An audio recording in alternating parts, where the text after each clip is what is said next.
Yes, yes, yes. What is up? What is up? MCR family. Another semi-weekly edition of the show, or bi-weekly edition of the show. I forget which one's the correct way to phrase this. Two shows a week, whatever it is.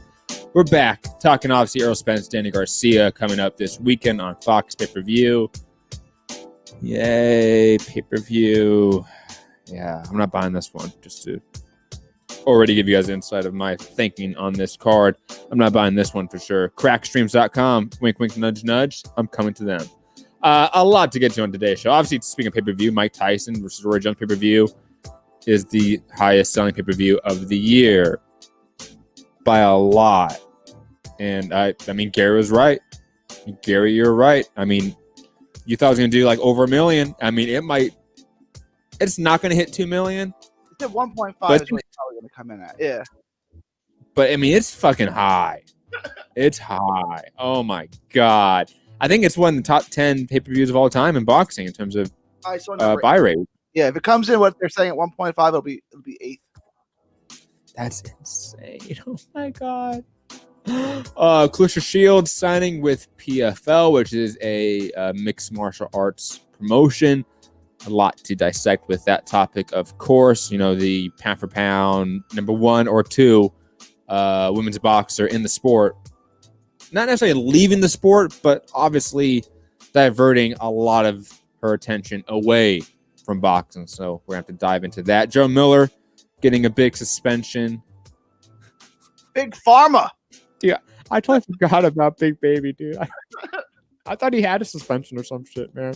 Why did they take so long? I mean, he tested positive again. That was over the summer, wasn't it? I don't know, man. I don't know. It's hilarious. And also, I mean, Billy Joe Saunders is fighting this weekend. Tomorrow. Yeah. Oh, shit, that's tomorrow. Oh, my God. Today's Thursday. God, this week has flown by. Anyways, a lot to get to on today's show. Ladies and gentlemen, so hit the like button, share the show, all that fun stuff. And as he's been talking, I'm joined by the one and only Gary in Dallas. Gary, how are you, man? Oh, good. First off, shout out to Jazza Dickens on winning the Golden Contract. That was a really, really good performance. You know, that guy's good. He lost to Guillermo Rigondeaux by blowout. So what? Who cares? Like, he didn't beat Rigondeaux. Like, okay. And then he lost to Thomas Patrick Ward, who's really good. That's his only 2 losses. Like, that guy might be a sleeper, like a really good sleeper. I'm glad he won the Golden Contract. He looked really sharp if anyone watched the finals of the Golden Contract.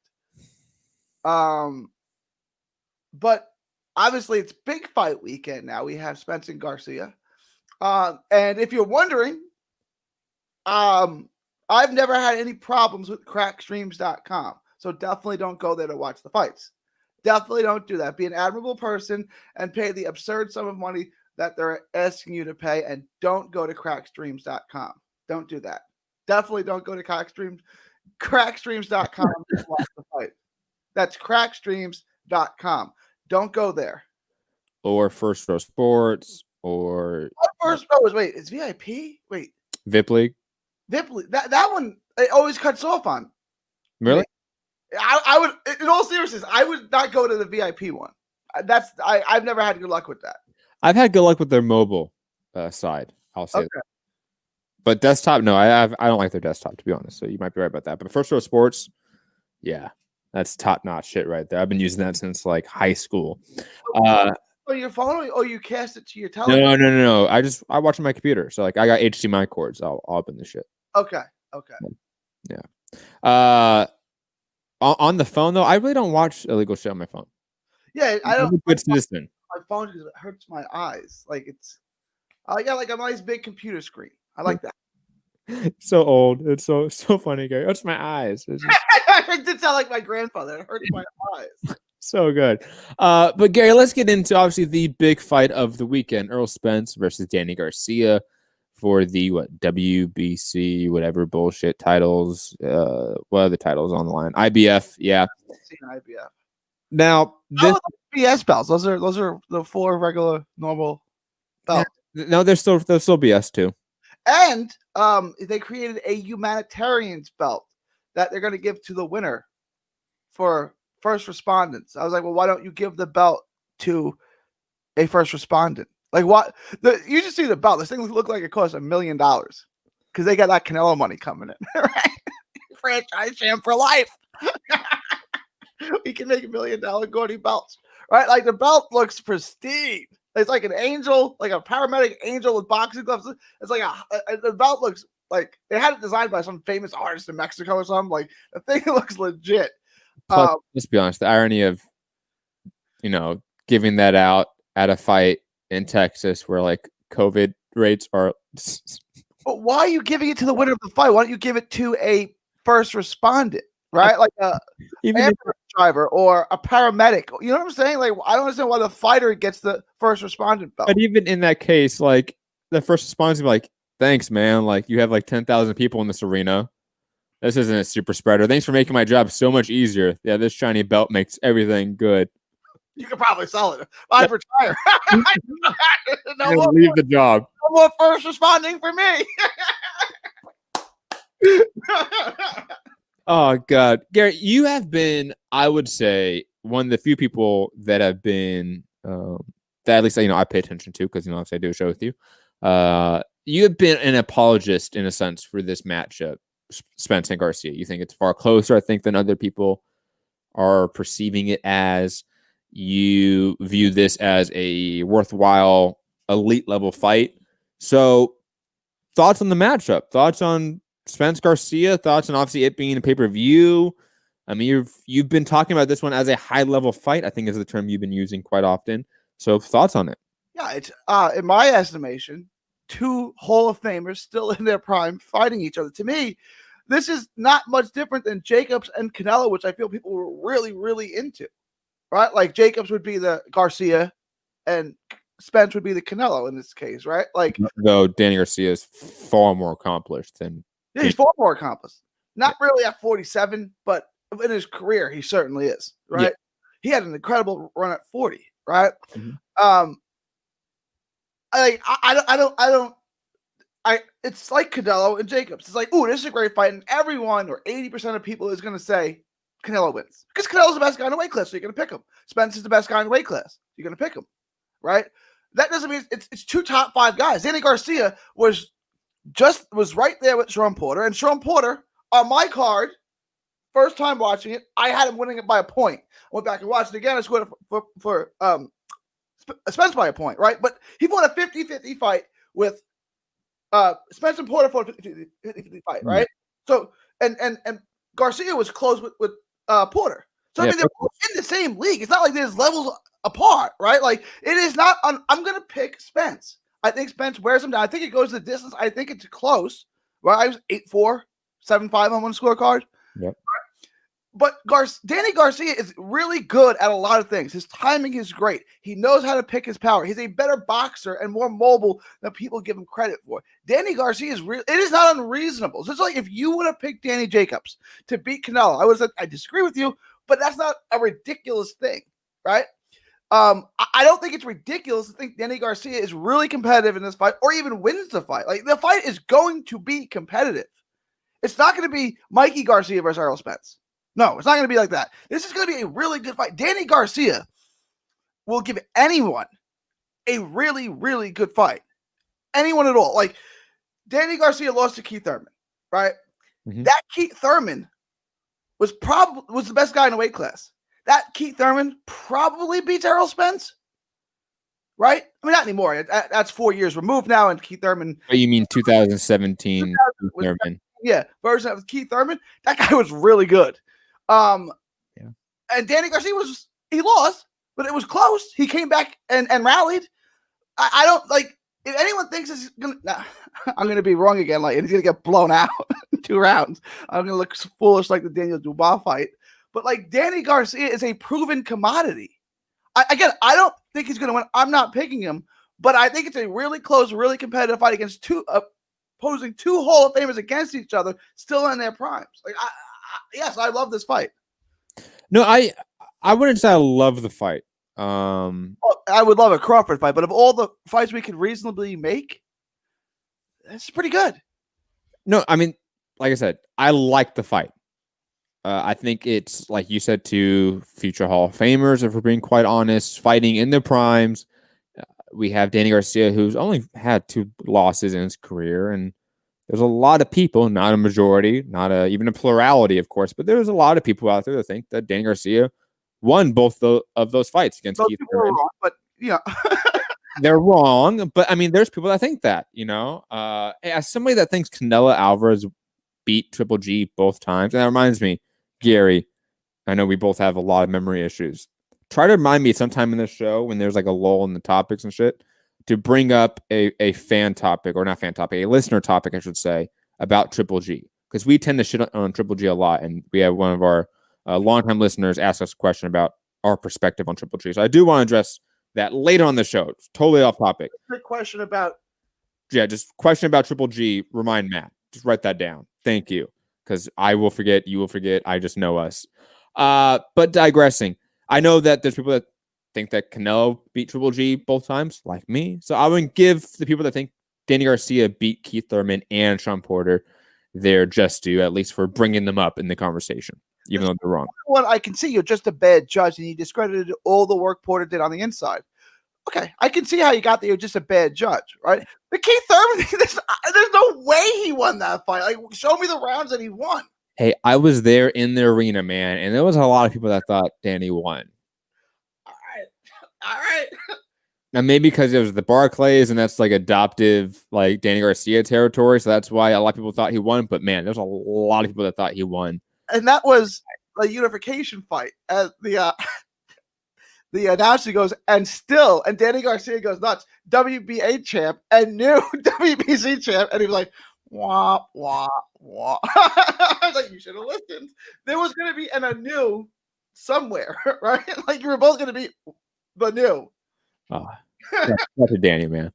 But again, Danny's been, a razor thin decision or decisions away from being undefeated and being a unified champion in this division and having solidified Hall of Fame career and being the best welterweight in the division. Like, he's just two little fights away, two low scorecards away. If he won a couple more rounds in those fights, it would be completely different. So you're right that the margin of difference between Errol Spence and Danny Garcia is not that vast.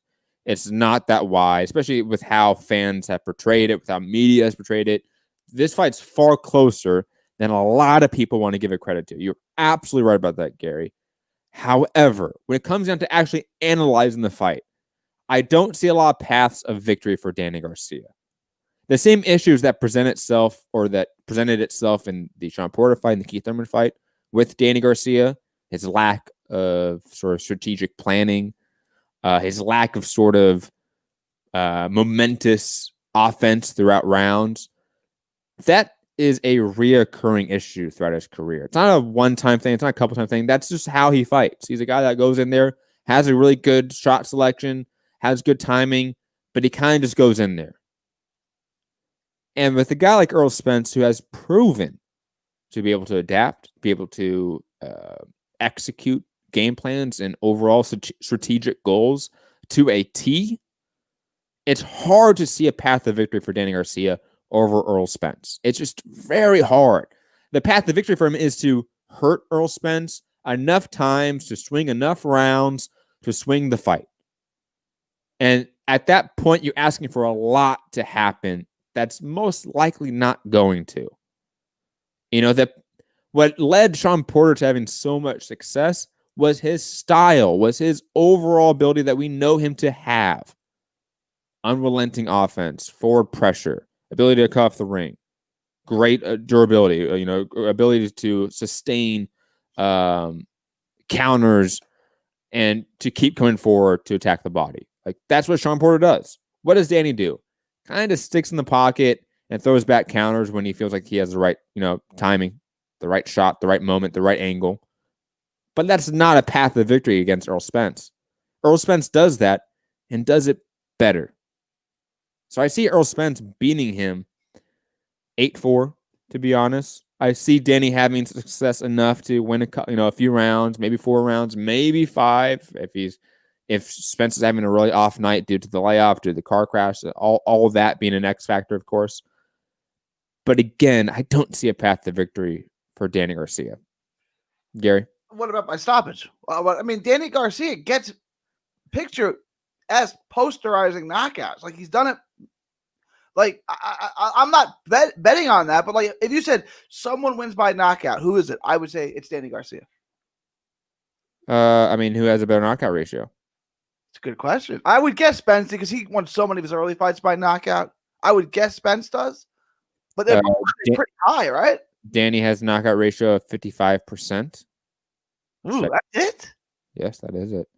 And Spence has a knockout ratio of 80%. That's obviously. I can't believe Garcia's knockout percent is only 55%. Yeah. All right. Yeah. I mean,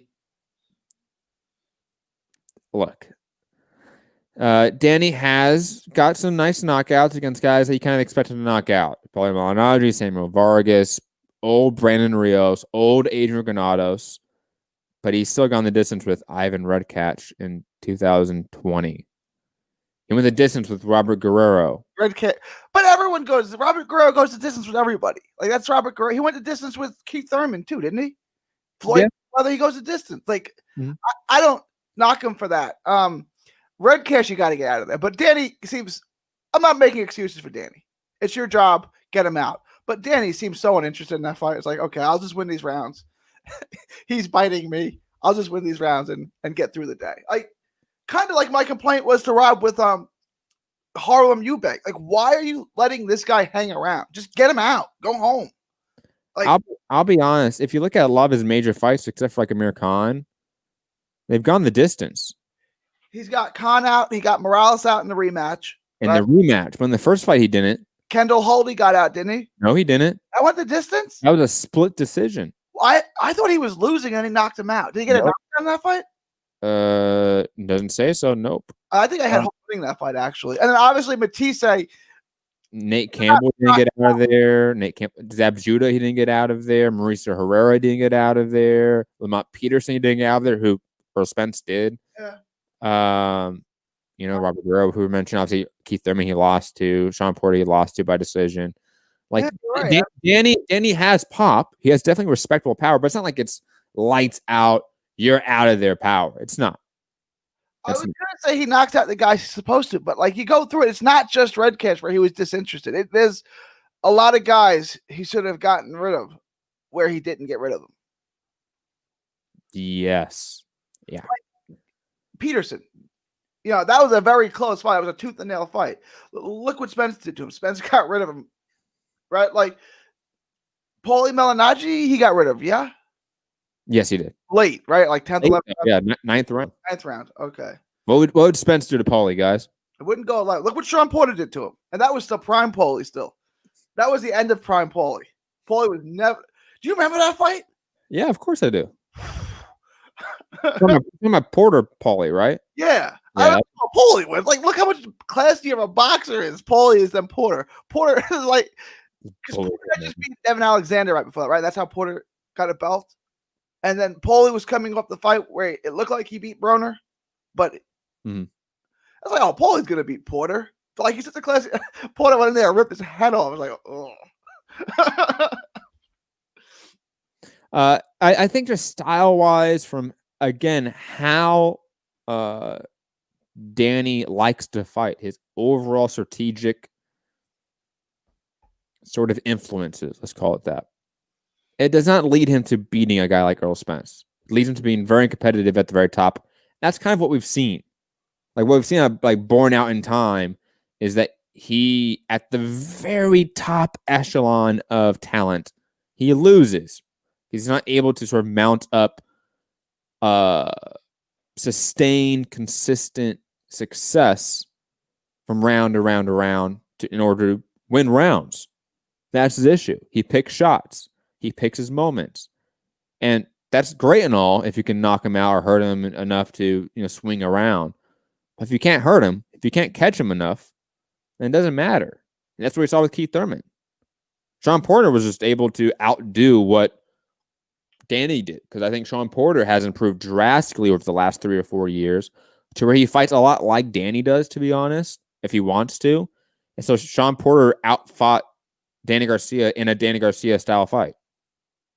I see Spence doing a little bit of the same thing, except being a little bit more on the outside, using more lateral movement, a la sort of the Mike Garcia fight where we saw Spence on the back foot more often, using a jab, sort of setting up traps. I see that version of Spence here with Danny, making Danny come forward, because Danny's not the best coming forward either. Danny likes being in the pocket in the center of the ring. We can both sort of just, ebb and flow off of each other. He loves that mode of fighting. He doesn't like pressuring. He doesn't like being pressured. He likes being in the center and being able just to work in the pocket with you. And Spence probably isn't going to let him do that, because Spence knows that I can't just be in the center of the ring with Danny Garcia all night. That's going to lead him to having more success. To either pressure him or make him follow you. Right, no, pressuring, because, Brandon Rios was having some success when he was putting pressure on him. Like, more success than you would have thought, right? And then when did he get knocked out? When he was stationary and Danny was in the pocket, right? So, no, Spencer's got to keep the pressure up, right? Like, could he outbox in the pocket? I don't know, maybe. But, like, that's not the fight you want to fight. Or no pressure. Make Danny pressure you, because Danny's not the best pressure fighter. No, he's not. It's not, again, he's a counterpuncher, and, he likes to fight in a rhythm in the pocket and capitalize off of what you do wrong. Now, I've seen a lot of people in the chat talk about Spence's car crash and whether that's going to be a massive factor. I'll be honest. I think there's been enough time that's passed that it won't be. And plus, from what we've seen of Spence in the gym, the dude's in immense shape. I know it's a little bit hyperbolic to say this, but he might be in the best shape of his career. Have you seen videos and pictures of the guy in camp? The guy is in better shape than he was for the Sean Porter fight, in my opinion. And now he's had a long layoff to where he can mend the mind and the body. So I think he's going to be fine. I don't think a car crash is going to be that big of a factor, to be honest. Gary, do you think the car crash is going to be a factor? I never thought it was, right? Like, he's in shape. Like, it didn't have any, long lingering effects on him, right? Like, he didn't break his legs or something that he would have to recover from. He smashed his teeth. Yeah. Walker's from Ohio. Ohio runs boxing. Posted on Facebook today. What if Garcia hits Spence with a left hook and it knocks his mouthpiece out, and all of his teeth come out in his mouthpiece?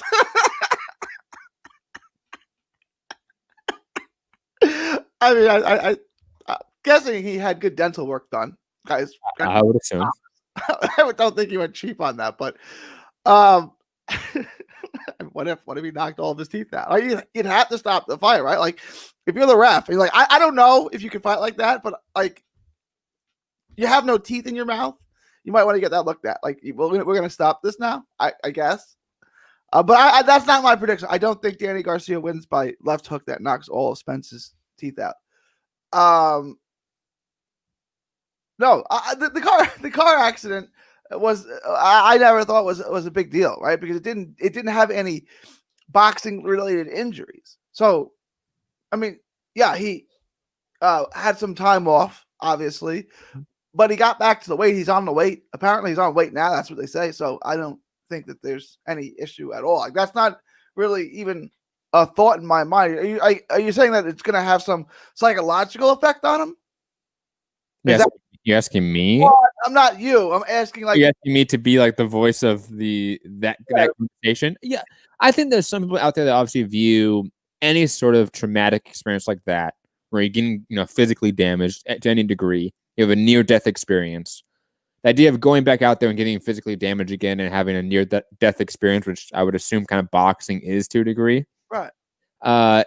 Will be sort of like PTSD inducing. I would assume might be a way of thinking about it. Because you're right, the damage in terms of actual physical damage wasn't much in terms of relating to boxing. He didn't break hands, he didn't break bones. That's amazing. Yeah. That's the one godsend of that entire situation, is that he luckily wasn't that hurt. So it must be, in terms of how the people are viewing that as an X factor, it must be from a psychological standpoint. But again, like, Spence is one of those guys where he seems mentally tough. Like, I know that's like really hard to gauge, obviously, but like, I've been around him a few times. I think you've been around him a few times too. Like, he seems like he he seems like a guy that has his head on his shoulders, even when he was out partying and stuff. Like, relatively speaking, even though he got in a car and was driving drunk, of course, right? Like, he seems like a guy that, again, if there's massive pressure, he can be able to deal with it, I guess. Like, I don't get, rich diva celebrity style where like any sort of like pressure will like make them like go to the deep end. I don't get that impression from Earl Spence. So like you, I'll be honest, I haven't really thought about the car crash that much as well, because it doesn't seem like a factor. Yeah, to me, I don't want to say it's a non-factor. It's not a non-factor. I just don't see how it wasn't a boxing related injury, right? Like it didn't affect what he does in the ring, unless you think it's going to have some psychological effect on, which I don't see that. So I don't think I think it's not going to impact the outcome of the fight. Matthew D'Souza saying this fight definitely going the distance. Anyone disagree? Yeah, I don't disagree. I think there's no way this fight gets stopped.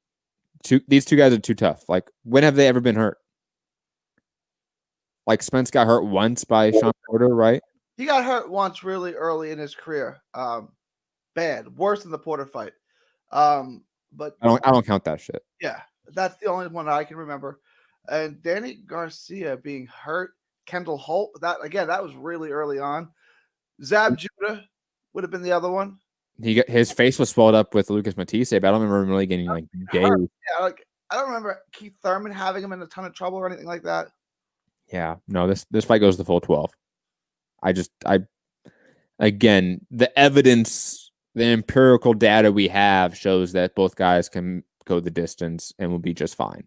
And I think this is going to be a competitive fight, like we've been saying, but Danny doesn't really have paths to victory because he doesn't really create paths to victory. That's not how he fights. Pay-per-view thoughts. Buy rate. What do you think it's going to be? This last week's ridiculous nonsense play a role? Does it impact these numbers? Because now you're asking for people for $50 last week and none of this $80 this week, or 75 or 80. What is it? Well, I'll put it this way: the real boxing fans didn't buy last week's shit. Do you know it's a big number, Matt? I mean, did they not? The 300,000 people that buy every boxing pay-per-view, so to speak, give or take, right? Like that number, right? People that watch Showtime, like that, like baseline number. They didn't pay for that shit, did they? No one. Think about all the boxing people you talk to that you associate with. Did any of them buy it? Not one. I guess not. Yeah. It was all casuals. It was all people that don't watch boxing. Right? Yeah. So I feel like they're almost non-connected, to be quite honest. Like the Mayweather McGregor fight was going to kill the Canelo fight, and then the Canelo Triple G fight did a better number than you would have even expected. So, all right, my original guess was 400, and I think it's going to get real close to 400, between 370 and 400. I think around 350. I think that's probably around where it's at, to be quite honest. I don't feel like the promotion has been that great for it. I'll put it that way. I haven't felt like there's been a lot of promotion for it. Right? Like the actual like presence of. I've seen a bunch of commercials for it watching football, which is. But when he fought Mikey Garcia, they made such a big deal of Errol Spence. Jerry Jones, because of that Cowboy Stadium too. And Jerry Jones had him on the sideline on the Thanksgiving game. Like they were pushing him. This one, no, I don't feel like there's the same push for the Mikey Garcia fight, which is kind of the fight that made him a star, at least a boxing star. Yeah. So I think, 350, to be honest, is probably the high end. 300, probably the low end, if I had to guess. Because I do think Danny has a little more star power, and he's a really good B side. I think he fails as being an A side, like when we saw with Sean Porter. Both guys were B sides in a sense, and that's why that viewership wasn't that great for it. They should like a 24/7 just in Angel Garcia. Like we haven't had that many Angel moments. Yeah, that's what like. Sad. Errol Spence isn't really a great salesman of the fight, and Danny Garcia, it definitely is not. Angel Garcia is though. Jay in the chat saying, is it just me, or did the Porter fight seem bigger in terms of buzz? No, it did seem bigger, I think. I also think that's because a lot of people thought it was more competitive. Like, you had people picking Porter far more often in that fight than you have people picking Danny Garcia. Right? Am I wrong in that? Like, I remember that. Like, for me, for example, like, there's a lot of people out there thinking that Sean Porter is like the most underrated name in the sport. That, like, if he's one of those guys, he's a few scorecards away from being undefeated and the best welterweight in the division. Absolutely. He could have won the Thurman fight, and he could have won the Spence fight. The only fight he lost, which was a terrible fight against Brook, which you forgive him just because it was an ugly fight. And that fight, like, nothing happened. So, like, what I'm saying. It is what it is. If you lose to Brook and beat Thurman and Spence, nobody cares that you lost to Brook. You know what I'm saying? Like, it doesn't matter. And he could have gotten the ire of those decisions. The Thurman fight, I was watching it with my good friend, another guy whose opinion I really respect. I had it 7-5 for Thurman. He had it 7-5 for Porter. It was that kind of fight, you know. Like, we didn't show each other our scorecard until after the fight was over. It's like, I got 7-5 Porter. It's like, I got 7-5 Thurman. I had 7-5 Thurman. He had 7-5 Porter. It was that kind of fight. And then the scorecards were all 7-5 Thurman, right? I think so. Yeah. I mean, it was that kind of fight. It was 115, 113 fight. So, I mean, just which one did you have it for? I felt that way about Pacquiao Bradley, too. I was not surprised at all when all the scorecards were 115, 113. And everyone said that was a travesty. I was like, how? It's one of the closest fights I remember seeing. But whatever. Rubisky saying, Matt, you're not reading my messages. Rubisky, you're lucky that you've been listening for so long. Because, come on, man. It's okay. I read all your messages. I may not be reading them out loud. You're asking what happened to what will Danny do if he loses. I mean, Danny's fine. He'll be fighting. He'll fight Porter again. He could fight Enos. He'll go to 154. Oh, Enos and all Phillies. I think he goes to 154 if he loses. He could. He can fight Charlo. Fight Charlo. He could get that belt off of Castano. Oh yeah, he could.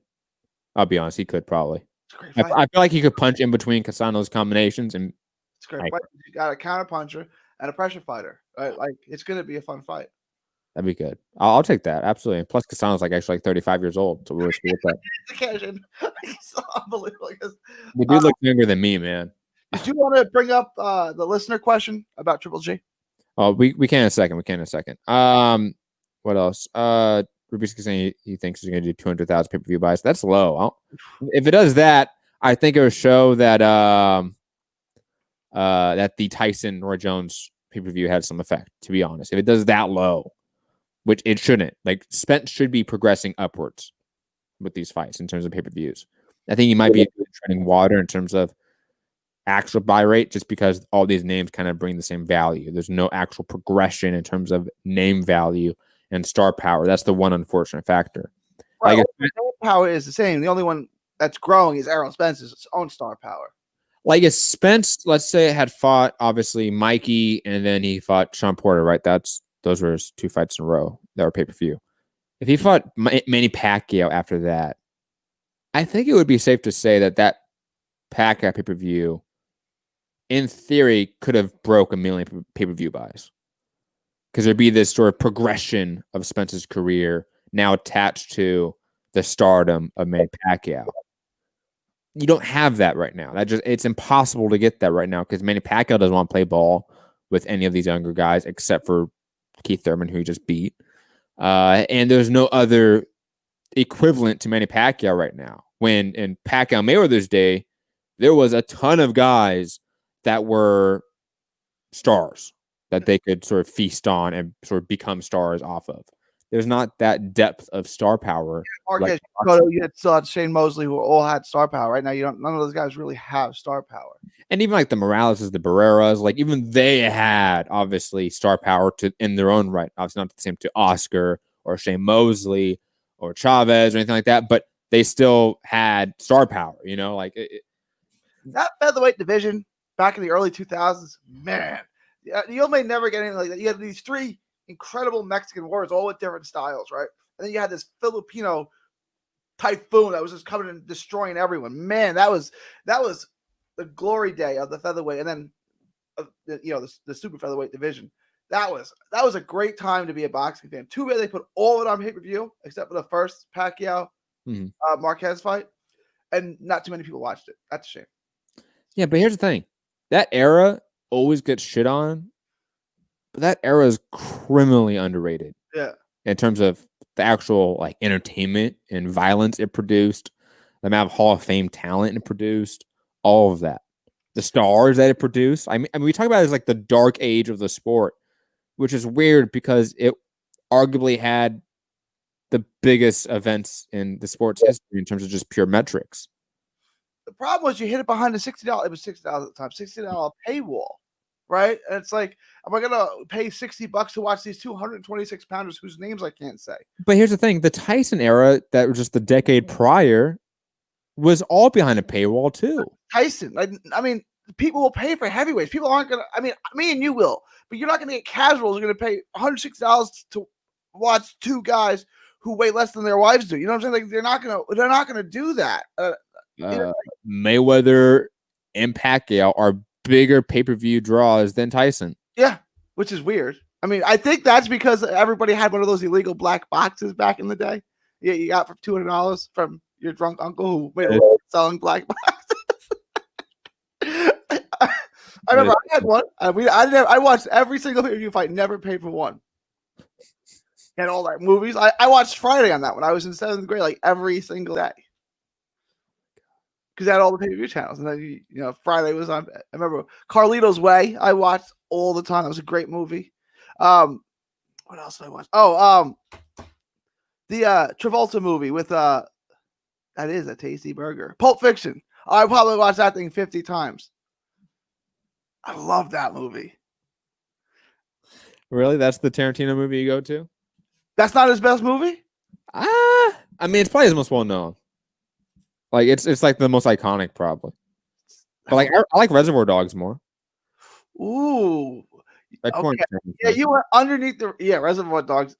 And plus, to be honest, it's quicker. It's an hour and a half. You're in and out of there faster. You're gonna bark all day, little doggy. You're gonna bite. And plus, like Steve Buscemi. I mean, come on. he is Hall of Fame and like anything. He's so good that he can look like that and still be famous. That's how good he is. He is one ugly person, man. So bad. Gary, let's refresh our page really fast because there's a little bit of an echo. Okay. So refresh, I'll refresh, and then we're gonna get some questions from Jay and the listener question.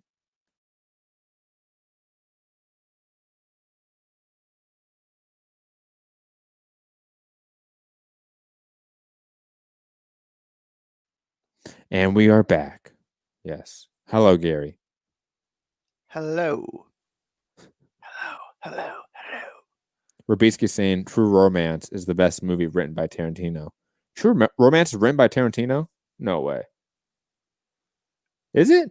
I can either vouch for that or decline that. I have no idea. I mean, I'm not really a cinema buff. Maybe. I don't know.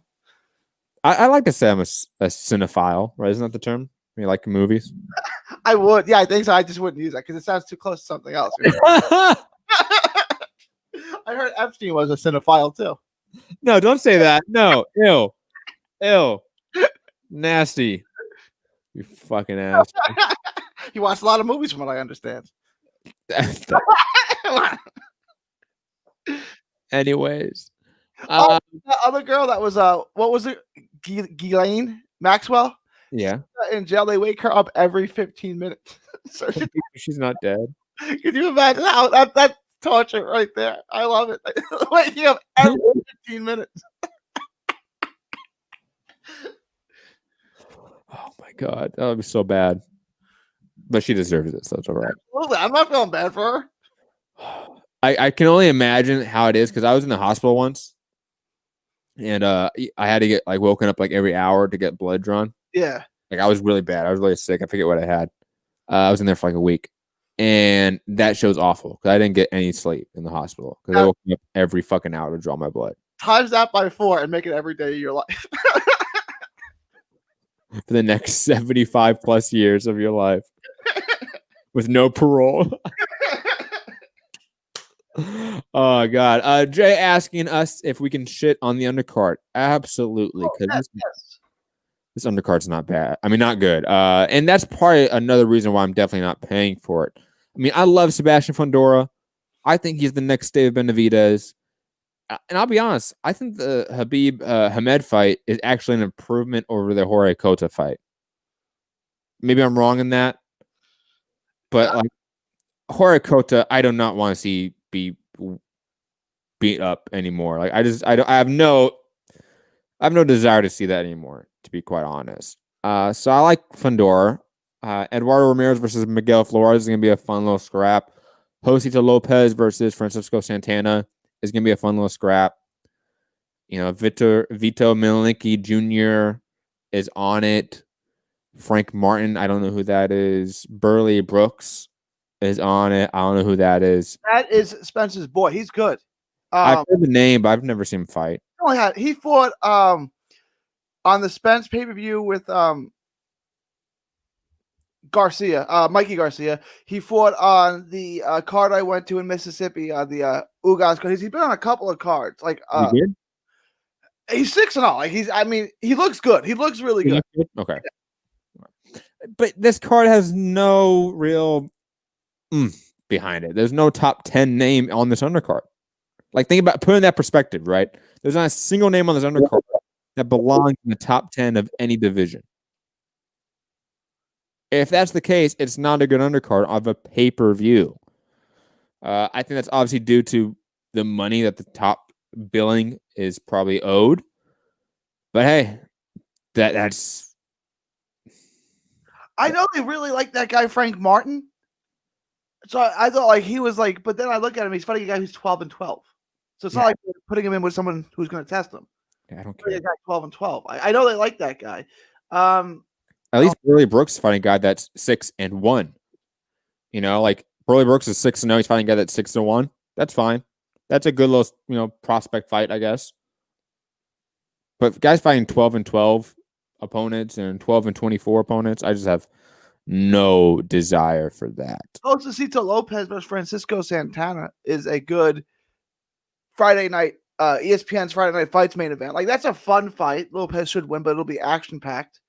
A super featherweight fight, Isaac Avalar versus Sakara Lucas. Lucas is undefeated, 23-0. I don't think he's ever fought outside of Africa, I think it's, or exact Nambia. I don't think he's ever fought outside of Avalar is the guy that got knocked out by Stephen Fulton. He's promoted by my boy, Rick Morones in San Antonio. He's a Mexican fighter. He's the one that got knocked out by Stephen Fulton in that body shot in the Valley. I mean, I'm not. He's my boy's fighter, so I'm not going to say anything bad about him. What I'm saying is he's an opponent, is what I'm saying. No, and Lucas seems to be a sort of a regional prospect, obviously in Africa and Nambia specifically. And if he gets a win here, you can see him more on the world scene, of course. But that's about it. I mean, it's not a pay-per-view worthy undercard. That's why I'm not buying this card. That's why I said at the very top, this card's, good main event. I don't love it, but it's a good main event. But that doesn't mean I'm going to buy it for $75. If you're buying it for $75, you're buying it for one fight. I mean, yeah. Mario Barrios we got on the Tank Davis card, but and no disrespect to my boy Ryan Carl. I love Ryan Carl, but that's not a good fight. Like that's levels, right? Like, and then there was nothing like you got to do a better job with. And then Regis Prograis fought his grandmother, right? Like Barrios and Prograis are two fighters I want to watch. Well, have them fight each other or fight somebody good at least. Each other ideally. But like,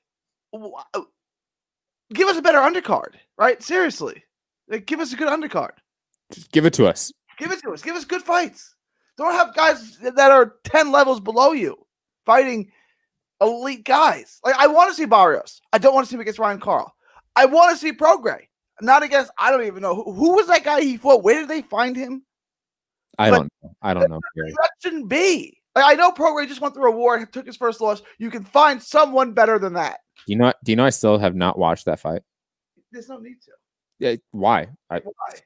Why would I do that? Well, I'm guessing you did not go to crackstream.com and watch that fight. You did not. That was the Gervonta Davis card, right? Yeah. Did you buy that? No, I didn't buy that. I watched that on Crack Streams. You did not watch it on Crack Streams. I did not. I did not. I did not. That'd Let be me wrong. praise myself. Sorry. I misspoke there. I did not watch that on crackstreams.com, which is a great website, I've heard, allegedly. I think I just watched like the main event or two. Yeah, the undercard, the co-main was Barrios. I think I watched the Barrios fight in the allegedly on not on crackstreams.com. on crackstreams.com. A few questions from the chat. I want you not to watch it on crackstreams.com. That's actually what I want, because maybe if enough people don't watch it on crackstreams.com, they'll change the pay-per-view. You know, if all 400 people who were going to buy it didn't watch it on crackstreams.com, maybe boxing would have to come up with a different blueprint. It wouldn't, but yeah, I would. That's for sure.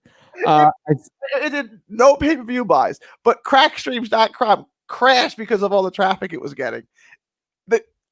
That would, like, PBC and Showtime and Fox wouldn't have to figure something else out. It would force them to. You did 0 pay-per-views, so crackstreams.com is crashing. A few comments from the chat before we go to the Triple G question from October 4th is the name of our listener that asked the question in our last show via the comment section. And it was a long comment, and he always writes long comments, and they're always really good, nice comments. So I thought we'd come back and answer the question. No, it's not from Chicago. No, it's not Kevin from Chicago. He asks long questions, but they're not good. No, they're not. Santiago is saying, I'm a big fan of Face Off, and Face Off is a top tier movie. Absolutely. Like, that's without saying. Yeah. And plus, like, Nicolas Cage is probably a top 5 actor of our generation. That does not get the credit he is deserved. Okay. Top 5. Abso-fucking-lutely. All right. Okay. He's so good in his shitty movies. He's amazing. Okay.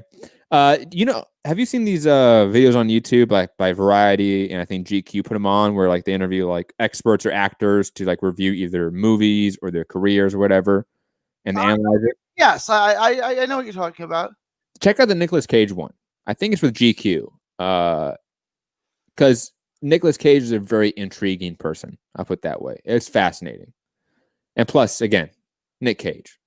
Nick Cage was in Gone in 60 Seconds, which is the movie that got me through my junior and senior year of high school. I watched that probably 100 times. Those car chases are great. I don't know that I would say that he was like doing extraordinary acting, like Tom Hanks in Philadelphia, or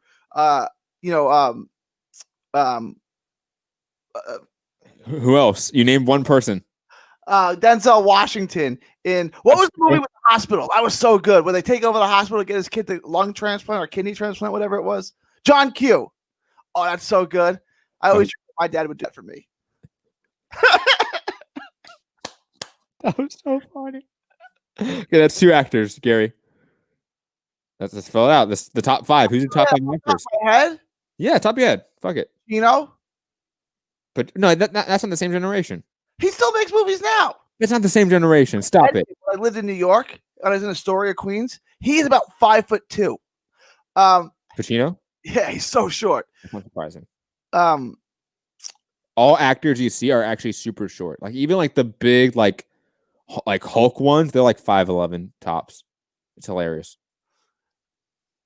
You got Denzel and Tom Hanks. And I'll give you those guys. I mean, come on, they're legends. That's 2. What, Matt Damon? Matt Damon for sure. Brad Pitt. Leo.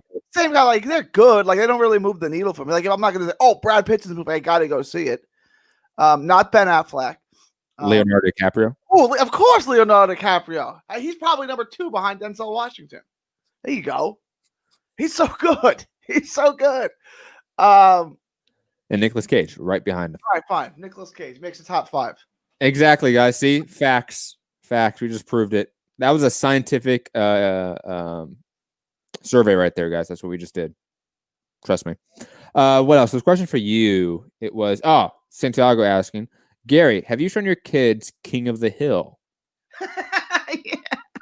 My wife hates the show because she thinks it makes the Texans look stupid. I love that show. My kids have seen it. I think King of the Hill is one of those shows that's actually like super brilliant, because on the surface it looks like it's making fun of like the the Southerners, Appalachian, sort of the Hicks, right? But honestly, the show presents them as a better, more complex group than probably any other form of cinema or TV.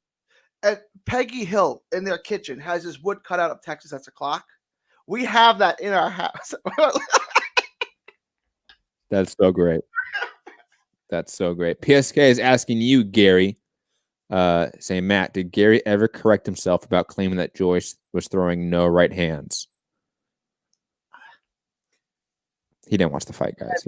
I totally forgot about that, but I will. I'll go back and watch it. I'm going to watch a bunch of Danny Garcia fights tonight. I'll watch the Joyce fight again. I didn't go back and watch it. I will. I'll watch it tonight. I will. Shame. Rubisky adding Con Air and The Rock. Absolutely. Absolutely. I mean, come on. It's without saying. Nicolas Cage is the best. Anyway, the question from October 4th, which was commented on our last show, and again, October 4th is the name of the listener, or at least his username. He's been listening for a long time. He always writes, I think, really nice comments, long comments, and thoughtful comments. I'm trying to find out exactly where he starts, because the first half is about our comment about Crawford, Spence, and Porter and all that stuff, and that's not really worth talking here. Here we go. My other response is more about the Triple G subject. I know there are a lot of over-the-top fans who act as if Triple G is an all-time GOAT or all-time great. So I get that creates an equal and opposite reaction at times for pushback's sake. But I notice you guys often hail Canelo as the man, and I agree he is. You are quick to dismiss Triple G being considered right alongside or just behind him in the middleweight picture, despite Triple G being in two very close competitive fights against him, most believing Golovkin won the first fight. Also considering Golovkin in his late 30s past his prime was able to have such a close, debatable fight with Canelo, who we all see as an absolute elite fighter. I don't get why it's not assumed that a prime Golovkin was most likely either just as good or even a better middleweight than Canelo currently is. That being said, Canelo is the man at the moment, as it's been legit, but very close win over Triple G. But I'm mainly saying is it's not a hot take to say that Triple G historically is at the very least about as good a middleweight as Canelo. Just my take. Sorry for the long-winded comment, blah, blah. Gary, I know we've been particularly harsh on Triple G. I know I've been as well, just to make it more particular to myself. And I would say my response to this sort of question or this sort of comment is that Triple G obviously is right behind Canelo in terms of middleweight legacy in regards to this era. I think that goes without saying, right? But that's more of a factor to the lack of depth in the middleweight picture in this era, the lack of, I would say, usual or consistent competition at the top. We've had a lot of guys at the top at middleweight that just are not fighting and haven't been fighting, and they've been moving divisions now, and the division's even weaker. So I think that Golovkin and even Canelo to a degree are a victim to this division that historically is one of the golden divisions of the sport, but concurrently is not. Middleweight's not the golden division of the sport. It was made so by Canelo's presence and his star power and his sort of monetary draw, of course. When he came in the division, it got sort of an influx of life into it. But again, that's not to disparage Triple G in any way, just saying that Triple G's legacy is one that he feasted on a division that wasn't that great. So yes, he's probably the second best middleweight of his era behind Canelo, but that doesn't mean much, I would say, in regards to, again, all-time great status. Gary, any thoughts on? I agree with that, right? I say he's overrated if you're rating him with the greatest middleweights of all time, right? If you're saying he's James Toney or Roy Jones Jr., if you're putting him in that conversation of middleweights, he's overrated. He's not that good. He's got a good resume. He's got Matthew Macklin, Martin Murray. He's got names. He's got good names, right? Daniel Jacobs, which I think he lost. I think Canelo beat him both times. So David Lemieux, right? There's names on his resume. It's a good resume. It's just not an all-time great resume. It's a good resume. It's a Hall of Fame resume. Yeah, it's a Hall of Fame resume. But I'm just saying it's HBO and a lot of other people, especially HBO, because when he fought on HBO, they try to build him up like he was in that era where he was in that conversation with James Toney or something like that. He's not. He's not in that, right? And I think he lost those 3 fights. I think he lost to Jacobs, which is very close. I thought he lost the first fight to Canelo, which was very close. And I thought he clearly lost the second fight to Canelo, which was still close. But I thought Canelo clearly won the second fight. Look, Triple G has a Hall of Fame career. He will get into the Hall of Fame when his time, when his time is there, right? So whenever he retires, he'll go into the Hall of Fame. What is it? 4 years later? Yeah. 4 years later, he will go into the Hall of Fame. So I think he goes right behind Canelo. But like, if you want to say who had a better career, well, Canelo is arguably had the best career of anyone ever at 154. Right? He's lost to only Floyd Mayweather. And he's got wins over Laura, Trout, and he's got Cotto. He's got so many big wins at 154. So you're putting that all together. Now, where do they rank? I think if you just look at their careers as a whole, Canelo's way ahead of Triple G. Because, I mean, Triple G's best wins are David Lemieux, Matthew Macklin, Jacobs, which I think he lost, Daniel Jacobs, which I said Canelo beat Laura, and I think Laura won. So you got to give that. Kell Brook. Oh, well, again, Triple G could have fought Billy Joe Saunders for the undisputed crown. He didn't want that. He wanted to take the easy fight. So when you want to take the easy fight and you don't want to test yourself, then that's where your legacy sits, right? Like, he could have fought Billy Joe Saunders and been the undisputed middleweight champion if he could beat Billy Joe. He didn't want that. He wanted to fight Kell Brook. So, okay, that don't count because the guy's 2 weight classes smaller than you. Like, but Triple G's had a good career, a very good career. It's a very good resume. It's not an all-time great resume. Yeah, just the reality. And I don't think right now there's a lot of perception about where does Triple G rank in the middleweight division because he hasn't been looking like he still belongs at the very, very top. That's just a reality. Like, he inched by Derevchenko, where a lot of people, myself and Gary included, thought he lost that fight. Yeah, that was controversial. Everyone knows Triple G lost that fight. There's no controversy, period. He lost. So I think right now you're just going to see a lot of people doubting Triple G right now. Because right now, today, 2020, December 4th or 3rd or whenever it is, it doesn't seem like he is the second best middleweight, to be honest. Like, if we're including Canelo in this mix as well, like, he's definitely not the second best middleweight. He seems like he can lose to a lot of the top guys like Andrade, like Charlo, who just before the Derevchenko fight, we would never think that Triple G would just lose to those guys. But now I think that most people will predict and pick those other top 5 middleweights against Triple G. That's just the reality of where we're at right now. Anyways, just wanted to answer that because he's always been a long-time listener. Shout out to October 4th. Anything else on this card or this weekend? Oh, let's talk about the Billy Joe Saunders fight since you mentioned it. Billy Joe Saunders fighting Martin Murray this weekend, tomorrow on DAZN and obviously Sky Sports. James Tennyson versus Josh O'Reilly on the card. Zach Parker versus Cesar Nunez. Shannon Courtney versus Dorta Norak. LaRon Richards versus Timo Lane. And that's about it from people that I vaguely know. I expect Billy Joe Saunders to win a boring decision. That's my prediction. Gary, your thoughts and analysis on this card? My sentiments exactly. We're going to see the scorecards. We're going to the cards. Okay. Billy Joe Saunders will not pick up the pace. He will not try to get him out. He will win all the rounds. and you will hate every moment after the third round of watching this fight, because it's the same thing I said about Harlem Eubank.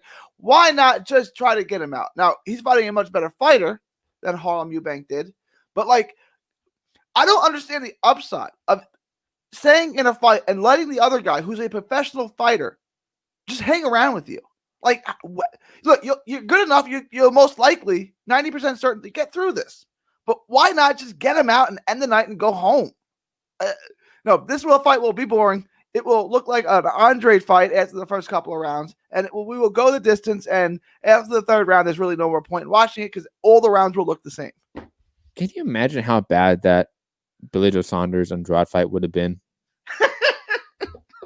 When both guys have stopped fighting after the first couple of rounds.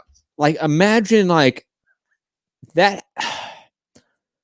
I'm not shitting shitting anyone here when I say that fight could have been like something that broke one of the seventh seals to bring about Armageddon. Like, that's how bad that fight could have been. It could have been this nexus and vortex of time and space because it was such a shitty matchup to make. I'm so mad we didn't get it. Yeah, because it's not boxing. It's just two guys top 5 in their weight class. But, you know, no good. It's no good. I mean, it's not entertaining. Oh, my God. It's so sad, man. Billy Joe, what are you doing with your career? Nothing. He's not really into his career, right? Like, I don't think he cares about boxing that much. I think he likes being famous. I think he likes being rich, but I don't think he likes boxing. Oh, clearly not. I was there in LA, man. I've seen this guy fight live. Oh my God. That shit was horrendous. That's it for this weekend. Gary, you have any other thoughts about Spence, Billy Joe Saunders, anything like that? No, that's it. Let's get to the news of the week. Gary, you want to start with Claressa Shields or the Tyson pay-per-view numbers? I know we talked about that a little bit, but we didn't really talk about that. We want to talk about Claressa Shields because I feel like that's more. Let's talk Tyson out of the way, and then devote time to whatever you want. I mean, we'll touch on the Tyson number, but like the Claressa Shields thing deserves a conversation. You know what I'm saying? Absolutely. Claressa Shields reportedly inked deal with PFL, MMA debut coming. Claressa Shields then confirmed. Oh, sorry, skipped one. She confirmed the deal, saying that she wants titles in boxing and MMA at the same time. This is a multi-year deal, is the term that's been thrown around by these press releases. I don't see official how many fights, how many years. I see a multi-year deal with the plan that the first year, 2021, is just going to be some sort of feel-out fight, so to speak. Let me explain PFL. I just forgot that I'm talking to mainly boxing fans. I have no idea what PFL is. PFL is an MMA promotion with a TV network deal with ESPN, specifically ESPN2, not the main ESPN channel. And it's predominantly a MMA promotion like the UFC, Bellator, but it works off of tournaments. It has playoffs. It has an air of like actual stick and ball sports in terms of structure. Claressa Shields would not be involved in any of the playoffs or of the season officially in 2021.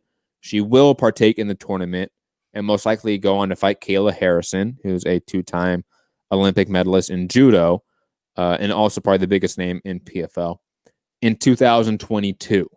That is the plan. That's the explicit plan. That Shields has a fight plan in boxing, the first quarter against Maria Decaire, I think is her name. And then obviously she's going on to PFL and has at least 2 or 3 fights scheduled for next year. So, and obviously there's an aspect to it we can talk about where Claressa Shields feels like boxing sexist, and there's a quote that I do want to read briefly. Here it is. Boxing is so sexist. These men are fighting for multiple millions that haven't accomplished half of what I accomplished. But I'm supposed to just be happy? Like, yeah, go ahead and pay me $300K and then offer me $150K for the next fight. And this is also, I just want to bring in that Heather Hardy did an interview. I forget with what boxing YouTuber or podcaster. And she talked about Al Heyman not being supportive of women's boxing and, in a sense, undermining Heather Hardy's relationship with the Barclays Center. And it does seem like, we've been talking about for some time here on this show as well, that there is a systemic sort of codify almost discrimination against women's boxing in the sport in terms of how much promotion it gets, how much airtime it gets, how much sort of card time in terms of placement it gets, all of the like. Tabling, let's say, Matchroom and how successful they've been with Great Britain's women's team and transferring them to the pros. Besides that, it does seem like we've been talking about this for some time, that there is a systemic issue with the way women are treated in boxing. And Shields seems to be saying, well, I'm going to MMA and fighting there at the same time. Gary, I know you're not an MMA fan, so I'm always curious more about your thoughts when it comes to stories like this. So your thoughts on Claressa Shields doing both MMA and boxing for the foreseeable future. As a boxing fan, as a fan of Claressa Shields, who thinks Claressa Shields is, the best woman boxer by, in the world, clearly. I don't like it as a fan. I don't want her to do this other side thing. But, I tell her not to. If they offered you 150 and you're the best fighter by a mile, then that's the most they're ever going to offer you. If you can get more somewhere else, you have to take it, right? I get it. I don't know how much they're offering her, but they're making it worth her while. She wants to hold a title in both. I don't know what PFL is really. I'm guessing it's like the minor leagues for UFC. So it's do you want to, I'm going to hold a title in the G League and in the NFL. Well, it's your title in the G League is kind of arbitrary, right? Because it's not the NBA. It's the step to the NBA.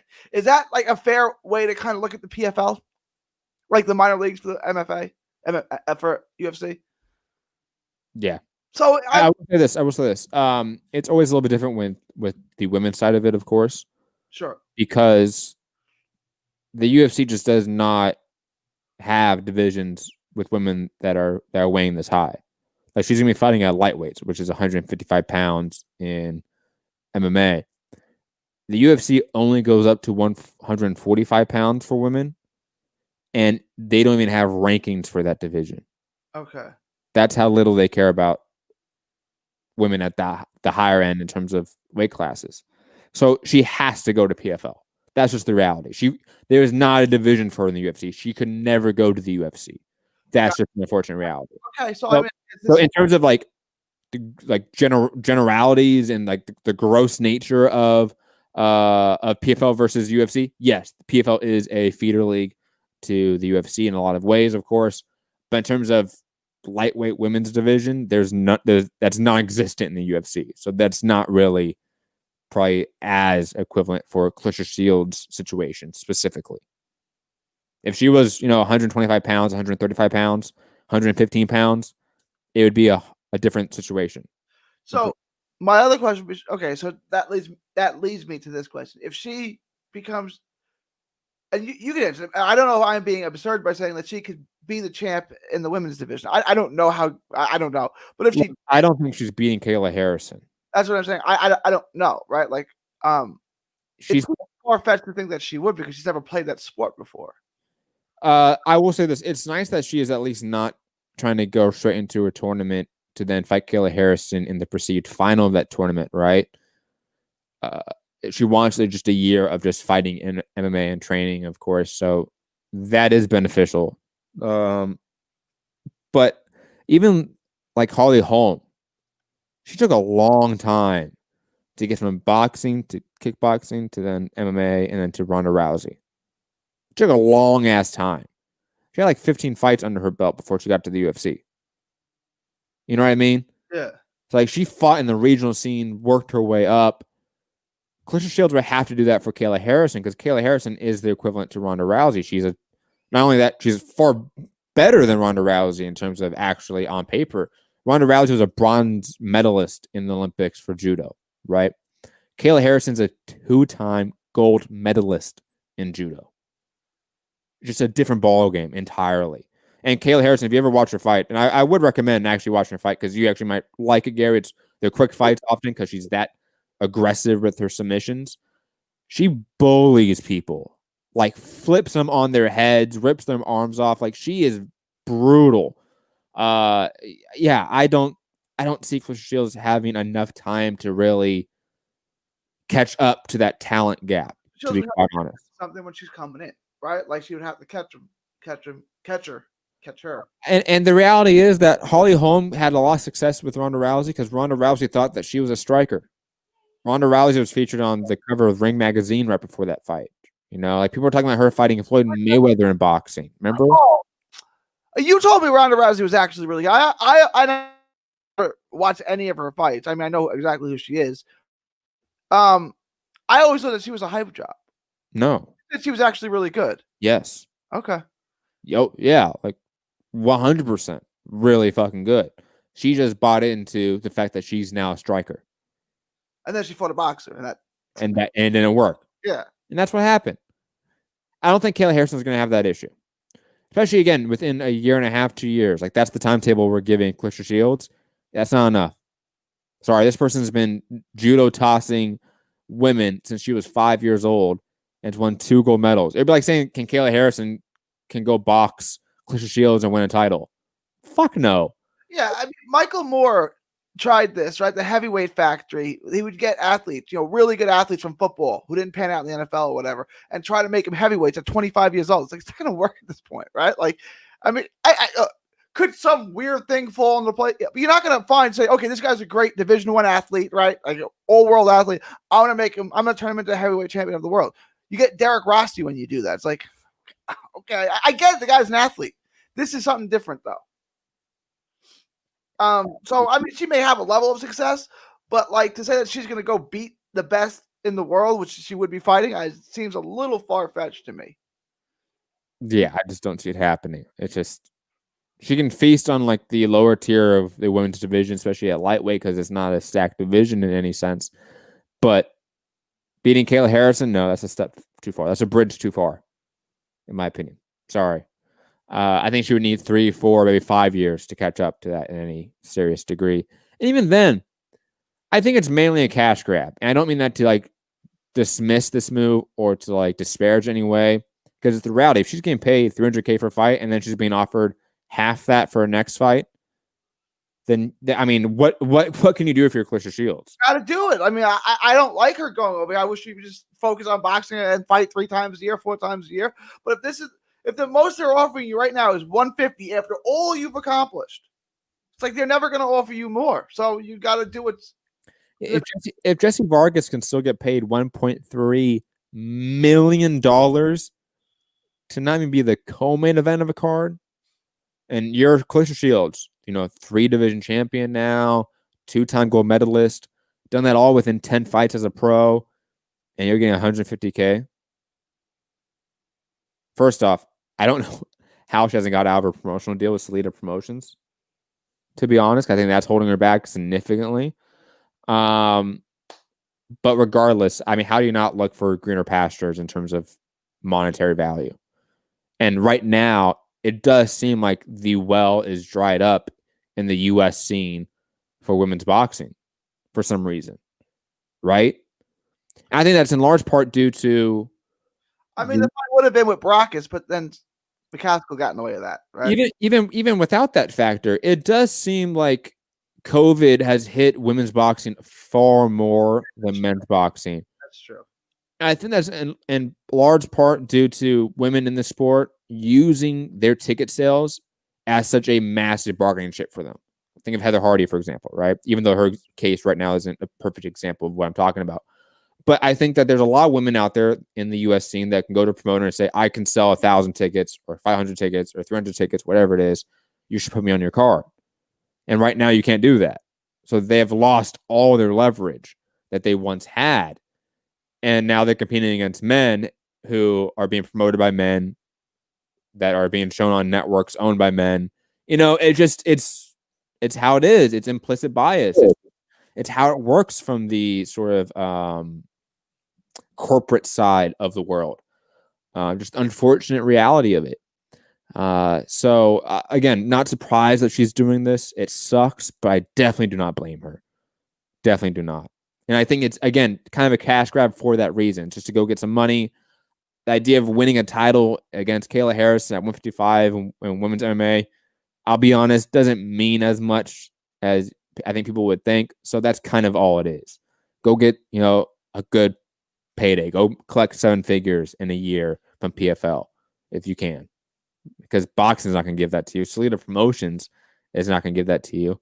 Al Heyman, Oscar, Bob Arum, none of these guys are going to give that to you right now, unfortunately. Gary, any other thoughts on Claressa Shields? No, I mean that's pretty much it. I mean, she's got to do what she's got. What's going to pay her bills? So, I mean, it's unbelievable that that's not boxing. But if it's not boxing, which she's saying it's not, then she's got to go to something else. Exactly. Let's get to, in terms of paying the bills. Holy shit. Mike Tyson and Roy Jones' bills are paid for a while now. They're good. Triller's owner, Ryan Kavanaugh, has said that Tyson Jones has exceeded 1.59, so let's say 1.6 million pay-per-view buys, which would rank the pay-per-view in the top 10 boxing events of all time. Triller reportedly paid $50 million to land the rights of the fight. Gary, thoughts on this? And obviously, just want to add to it, because it's been such a big event, Evander Holyfield has now called out Mike Tyson. Yeah, Gary. You know you're excited. And Buster fucking Douglas. Yes. Let's get all the rematches of the 90s. Yes. Gary, you want to see Lennox fucking Lewis versus the real WBC champ. I think Lewis should fight Klitschko again, and Holyfield should fight Tyson again, and the winners should fight each other.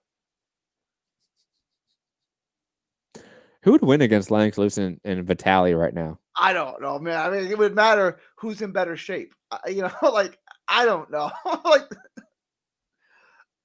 Gary, I mean, this is the biggest pay-per-view of the year. It beat Wilder Fury 2 by what? About double the numbers, if not a little more than double, of course, the pay-per-view buys. So I hate boxing. I mean, Gary, is it just I've been trying to wrap my mind around how Mike Tyson went from selling, basically about what 300,000 pay-per-views with Kevin McBride. I don't remember what those did. Yeah, in his prime, he did $1 million. No. I'm talking about the end of his career. He went from, in 2005, I think it was, he sold around 300,000 pay-per-views with Kevin McBride. He went from that to selling almost 2 million 15 years later with Roy Jones. Is the reason that happened only because Mike Tyson has had a celebrity renaissance to a degree in the last, decade or so, and it has been so long since he's fought, so therefore now it's more of a novelty. Is that what it is? If he did this in 2008, just a few years after he retired, the thinking is that it would never have done this number, right?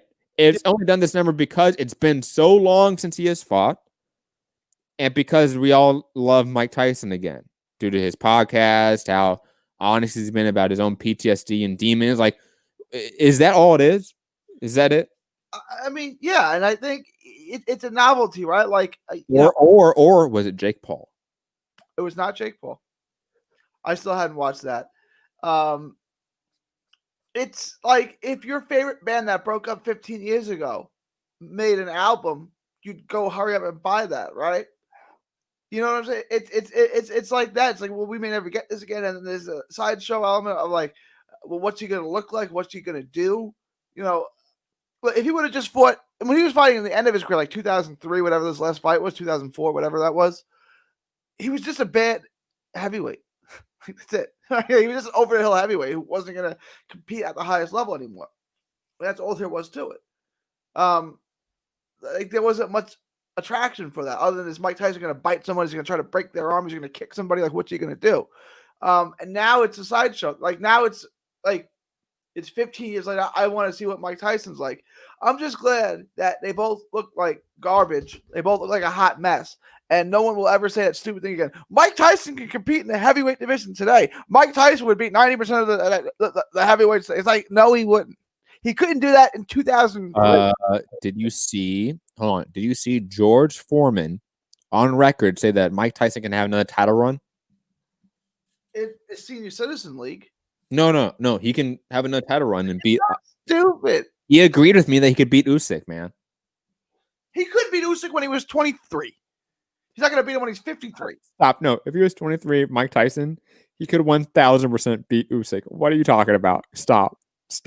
You guys think about it, right? Like Tyson was 5'10", 215, 218, 220. Like he wouldn't have been bigger than Usyk. So he would have been short armed, and Usyk would have moved around him, hit him with angles, and beat him up over 12 rounds. he would have hit him with angles. Give me one guy Mike Tyson ever beat that was as good as Usyk.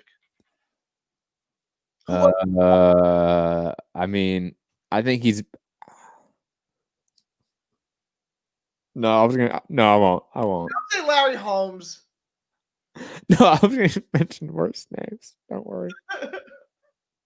No, I won't. I can't. Because look, I'll say this, Gary, okay? A prime Mike Tyson absolutely beats Alexander Usyk at heavyweight. I'm sorry.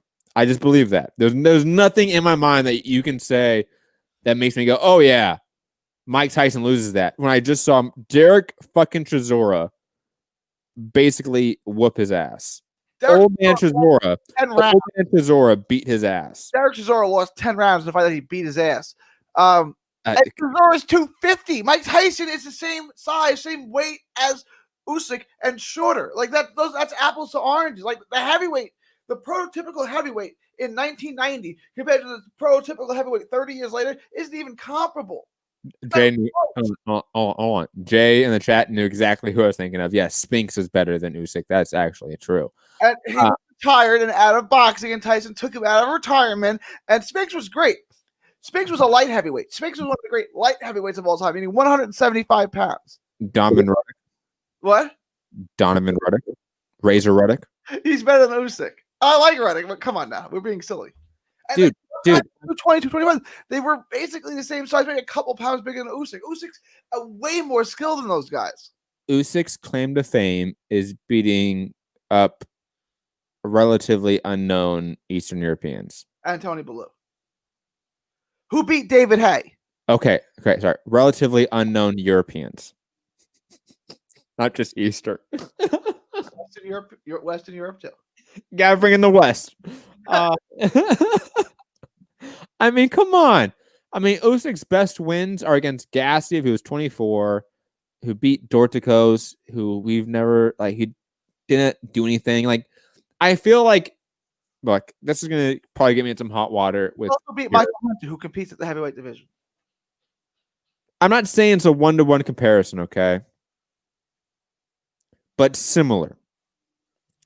Maybe Usyk pulled one over on us, similar to like Ndongo. Stop that. Stop it.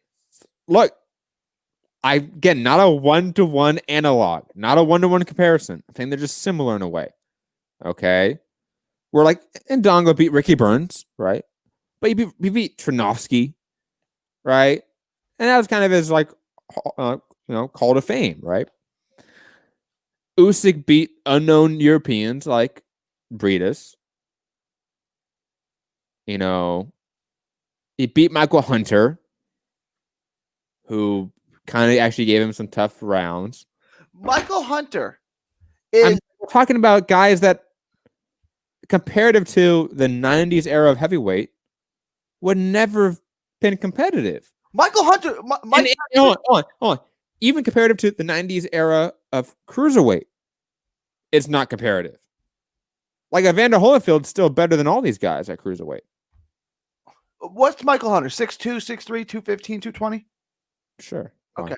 Mike Tyson, that's who Mike Tyson beat. That's who he feasted on, guys who are remarkably similar to Michael Bounty Hunter. Are you comparing Razor Ruddock to Michael Hunter? Yes, I am. Exactly. Yes. It was a bad era. It wasn't. He never fought Bo. He never fought Lewis. And he fought Lewis years later. He didn't fight those guys. He fought Tony Tubbs. Mitch Green. Those guys were remarkably similar. Razor Ruddock. Those guys are remarkably similar to Michael Hunter. Like those guys are indistinguishable from Michael Hunter. No, stop. Look, I'm not. Tyson's resume is good, but it's kind of like Triple G. It's not an all-time great resume. It's not. No. I'm not comparing resumes here because that's stupid, right? Because Mike Tyson has a better resume than Triple G or Usyk, wherever we're talking about. Sorry, he just does. Because none of them have a signature win close to Razor Ruddock. That is well known. Signature win? Like again, Tony Bellew. Tony Bellew is a better name than Donovan Razor Ruddock. I can tell you right now, Prime versus Prime, Bradis and Garcia beat Razor Ruddock. Certainly Bradis. Bradis is good. They're not much smaller. Like the heavyweight is cruiserweight today is what heavyweights look like in 1990. They were 6'2", 6'3", 215. They look like, they were athletes. They weren't these big monsters like we have like with Dillian White and Derek Chisora and Anthony Johnson. They weren't built like that. They weren't built like 6'6" Titans. It doesn't matter if they're built like that. Well, I mean, you gotta like keep that. Like Chisora is like 6'4". Okay. Yeah. And that's, I mean, Lennox Lewis is 6'5", 6'4". Lewis was a freak at that time. That's why they called him. Lewis was the, that's why they put him immediately with Emmanuel Stewart. Like, you could need to go with Emmanuel Stewart because he knows how to train big heavyweight. Lewis would be a normal size heavyweight today. Lewis in 1990 was a monster. There's like, we never seen anything like this. But it does. Again, okay, I get that they were like 4 inches taller now than they were back in the day. Heavier. But we also, I think, universally understand that the 90s era was far more established, far more skilled, far deeper. He didn't fight those guys. He fought the guys from the 80s. He fought the Michael Dokes. He didn't fight the Riddick Bowe's. He lost to Holyfield. He didn't fight Lewis till 2002. But Ruddock, who we're talking about as like the key win, right? Like, that good though. Hold, Gary, let me finish my thoughts, man. Jesus Christ, Gary. Oh my God. Ruddock, do we agree, is the best win on Mike Tyson's resume? Or what do you say is other person? Is it Frank Bruno? Is it Michael Spinks? Is it Larry Holmes? Like, no, I would. Bruce Seldon. If Bruce Seldon did, I like Bruce Seldon. I thought Bruce Seldon had a good career in heavyweight. He took a dive. That was ridiculous. Richard Steele ruled it a slip, but then Bruce Seldon acted like he was so hurt. Like, I guess I'll just count. Go back and watch it. Do we count Andrew Galata? Because it was only ruled a no contest because Tyson smoked weed. And that's a good win, too. That's a good win. Is Galata better than Ruddock? What do you say? Like, what's the key win? Galata's better than Ruddock, but Galata was like a 10-cent brain. He didn't know what the hell was going to show up. Right? Like, Galata was good. Yeah, shout out. Galata was good. This era does seem like it's far better. That era, in terms of the 90s, does seem like it's far better than this era, right? Regardless of size. The guys you're naming, Tyson, large, like the top names in the 90s, Tyson didn't fight. Like, I understand that, Gary. That's beside the point.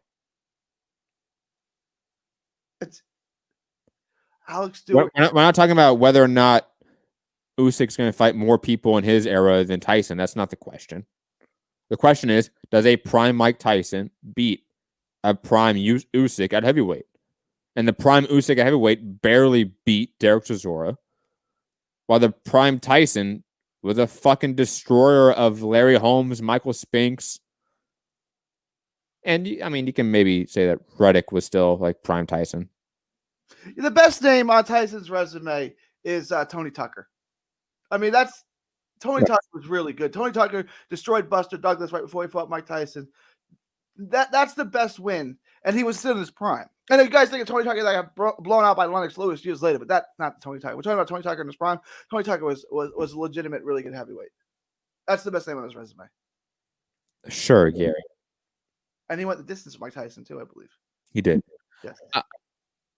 Again, the question is prime Mike Tyson versus prime Usyk. Who wins?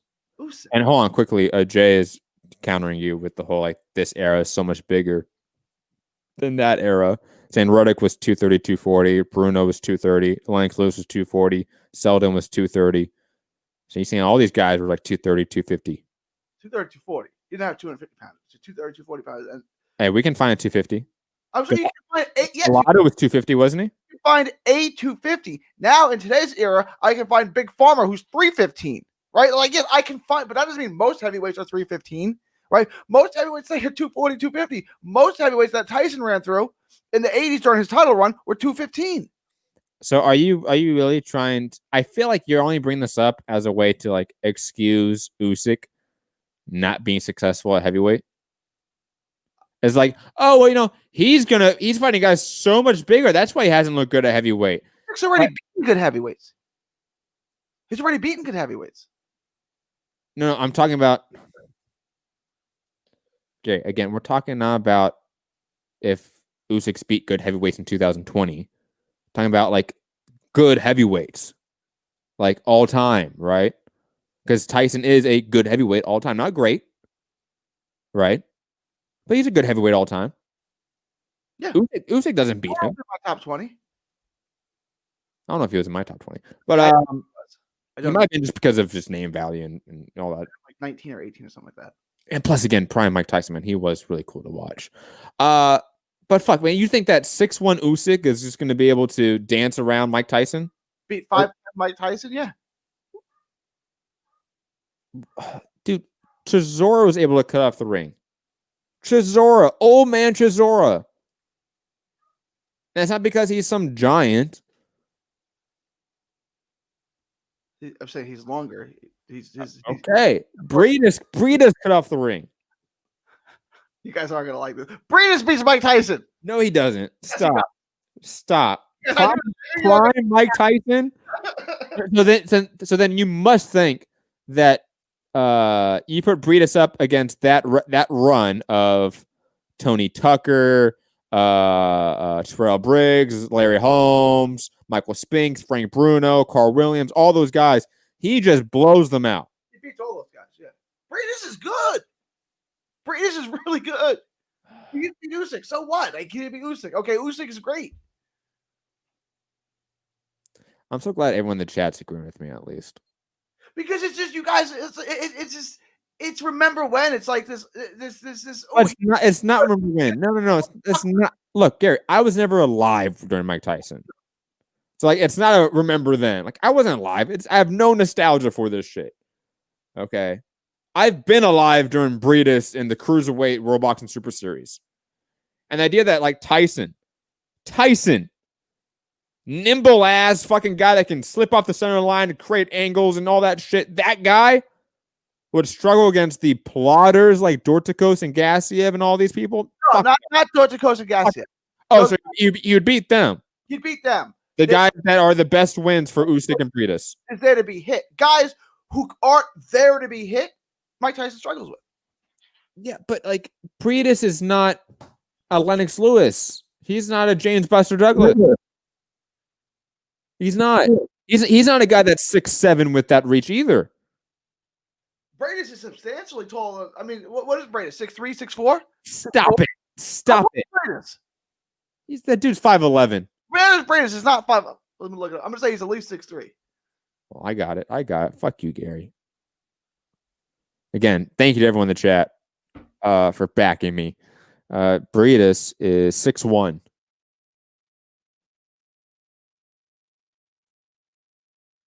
Gary, I'm on BoxRec. Think I would lie to you?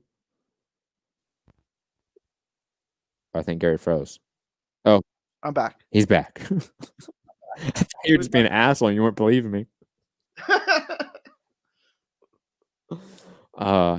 Gary had too much Texas hot sauce. You're right, man. He did. They got Usyk listed at 6'3". Usyk being 6'3" is like Mike Tyson being 5'11" and a half. It's at least an inch and a half off. I stood next to Usyk in Chicago. He's maybe 6'1", but he ain't 6'3". Okay, so he doesn't have this huge height advantage over Mike Tyson. Breedis does. How tall is Breedis? 6'1". No, I said Usyk is 6'1". Breedis is 6'1". Breedis is 6'1". Let me. I'm on BoxRec. You're 6'1". Whatever. What? 6'1"? He was taller than Usyk, wasn't he? Maybe Usyk's not 6'1". No, dude, Britas has T-Rex arms. What are you talking about? Britas has little T-Rex arms with nice uppercuts. That's Britas. That's what he does, and he throws fucking spinning back elbows. I don't say Britas beats Mike Tyson. That's crazy. That's crazy. Oh my god. Tyson never marries Britas ever. Not once in his whole career. What? Tyson never beat a fighter in his prime as good as Britas. Yes, Michael Spence and Larry Holmes were better than Britas. Tony Tucker. Tony Tucker. That's an interesting one. Okay. Tucker was good. That's the one you can argue. I mean, Gary, what has Britas done that's so impressive to you? It's just I can never say his name. Christoph. Come on, there you go. Dorchikos, and then he, the fight with Usyk, he was there with him. He was right there with Usyk. I mean, I thought Usyk won.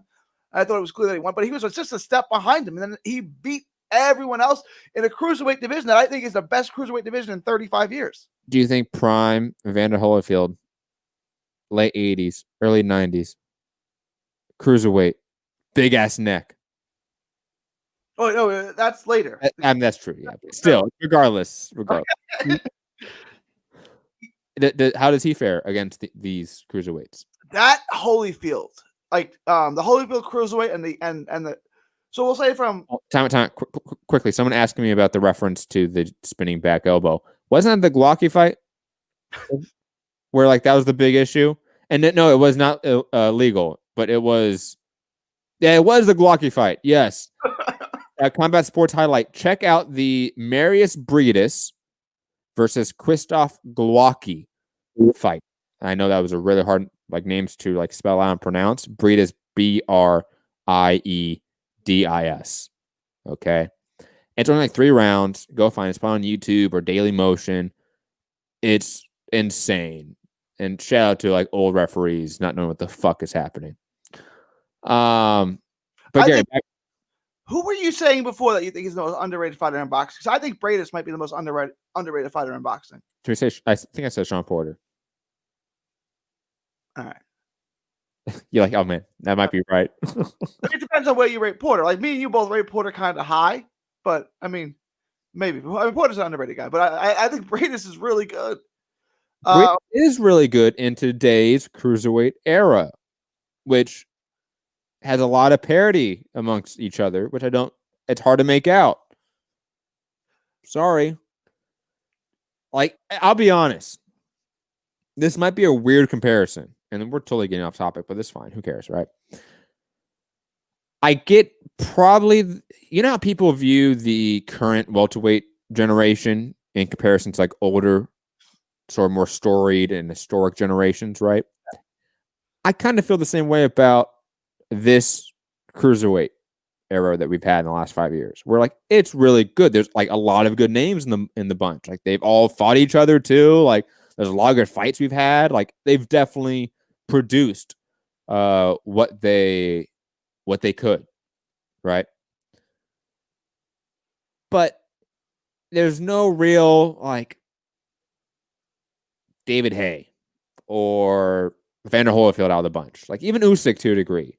That's largely due to his stunted progression as a heavyweight, and that's maybe a side topic, and obviously not.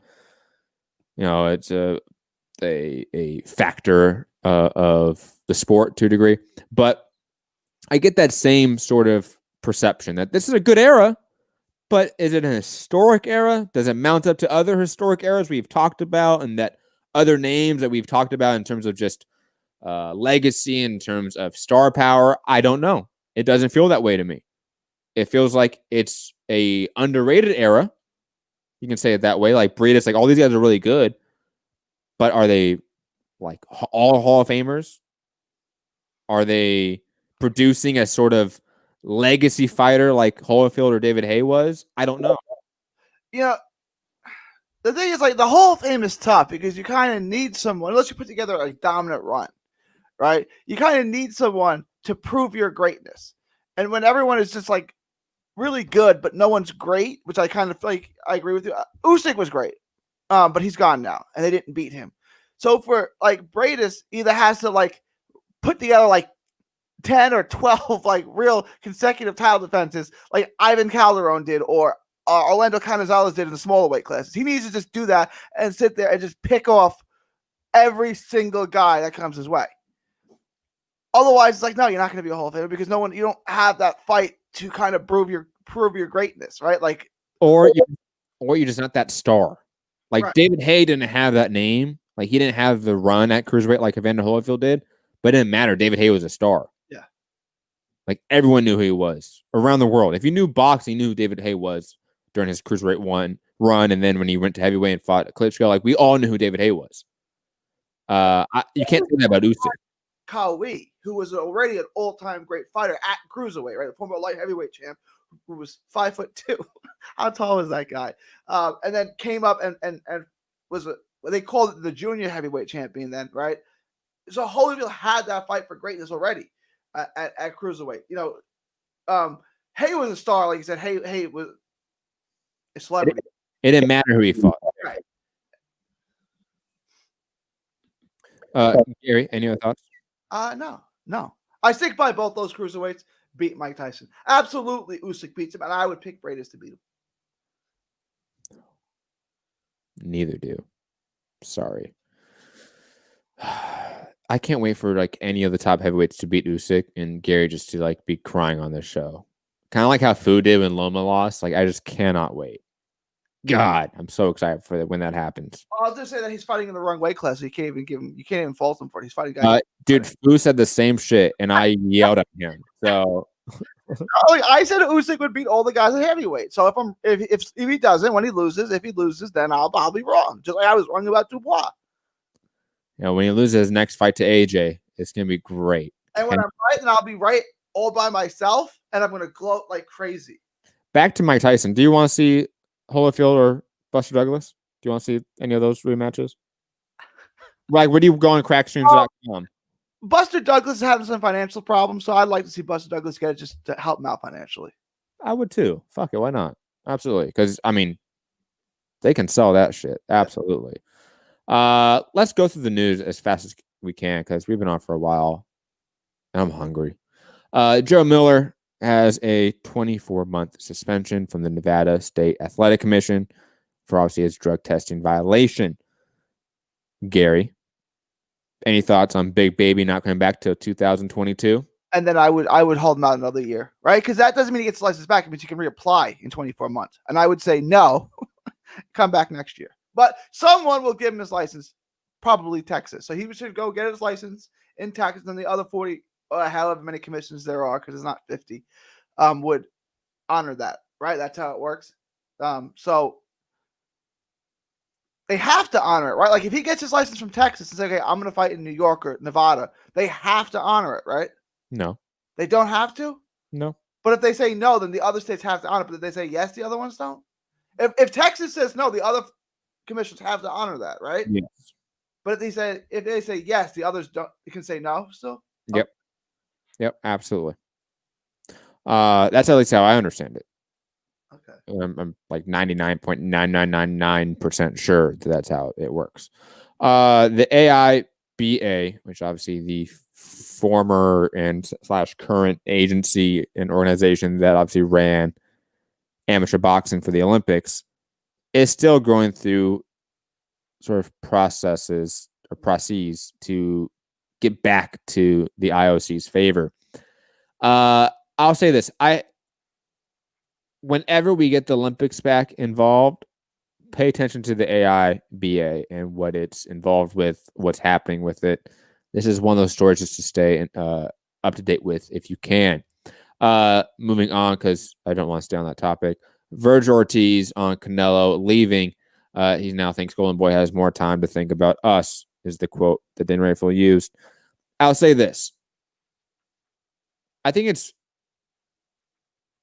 curious to see what happens with Golden Boy post Canelo, but hopefully Ortiz is not this naive about Golden Boy now being like, prioritizing him And I don't think he is. Like when we see him signing with MTK Global, I think that's a sign that he is covering his bases, so to speak, right?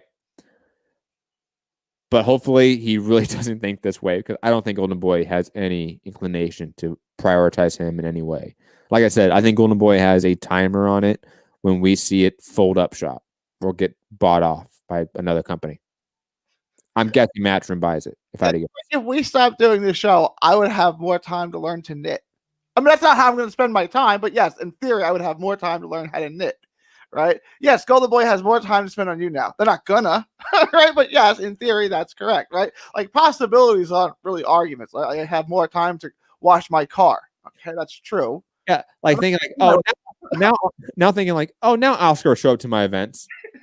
No, he didn't show up to Canelo's. Yes, in theory, that would be correct, right? But in actuality, in practice, that's not going to happen. Shout out to Virgil Ortiz, man. He's awesome. Last couple of topics, and then we're going to get out of here. Julio Cesar Martinez versus Francisco Rodriguez set for Canelo, Callum Smith. Card, Julian Williams, who's obviously supposed to face Dennis Hogan. That's been pushed back. But Julian Williams is now training with Sugar Hill, so obviously pay attention to that. Delorme has failed another COVID test, so his Enos fight seems to be off. Jared Enos most likely is fighting Chris Van Heerden instead of Delorme, which is actually kind of disappointing. I was really looking forward to that Delorme fight. And Daniel Dubois did have a fractured orbital bone and nerve damage, actually. He had retina damage, specifically, like bleeding on his retina or in his retina. Not detached retina, that's not what they said. But from what it sounds like, his eye was pretty messed up. So, Gary, you owe him an apology, of course. I do. I owe him an apology. But that's it for topics, Gary. Any last thoughts on just Francisco Rodriguez fight with Martinez? I mean, that's a name, right? Like, it's a guy. Yeah. 112. I mean, does he just have to leave the division now? I mean, like, yeah. But it's him because that's his weight class. That's where he's destroying people out. Why can't he just stay in his weight class and destroy everyone in his weight class? I guess the answer is because there's not a whole lot of names there to fight. I mean, you can fight Artem Dalikin or like Muthalane or like any of those guys, and that's fine. I know Rob really wants to see the Muthalane and Martinez fight. I get why it would be a great fight, but all the name values at 115. Yeah. Like we all wanted Tanaka versus Martinez. That's not happening at 112. So yeah, I think in the next year we see Martinez move up. Yeah, because Francisco Rodriguez beat Hernan Marquez, right? It's a name. Like it's there's nothing wrong with the fight. It's just like, and then you there's not a whole lot of names that you would go through before you got through Francisco Rodriguez. So the fight is fine. It just doesn't really, like, we know how it ends. Julio Cesar Martinez is going to destroy him. PSK is saying the Anthony Yard card. There's no U.S. television for it, so I can't see it. There's none. And I'm assuming that's PSK, because I can't even, like, I'll be honest, like, Boxford doesn't have it up. ESPN doesn't have it up on their schedule. No one has it up. ESPN does have the Brandon Adams fight on NBC, which is today, though, on their schedule. But the Anthony Yard fight isn't on their schedule at all, so I apologize. I knew that was coming up. I just forgot that it was this weekend. I don't know if it's tomorrow or Saturday or where or when it's on fight.tv. So I'm guessing you can get a stream for it. I don't know if you have to pay for it or not. You can also not watch it because Anthony Yard's last fight that he fought just a couple months ago, was also on fight.tv. And I did not watch it the next morning on Daily Motion. I did not do that. You should not do that either. You should definitely not watch it the next day on Daily Motion for free. Stealing from these multi-billionaires. How dare you, Gary? I just put letters into my keyboard and this is what came up. I don't know. I don't know. Did I do something wrong? Isn't there that because, like, I went to totally off topic, right? To a degree. Because this is what made me think of it. The whole idea of just like mindlessly typing the keyboard and you get in crackstreams.com.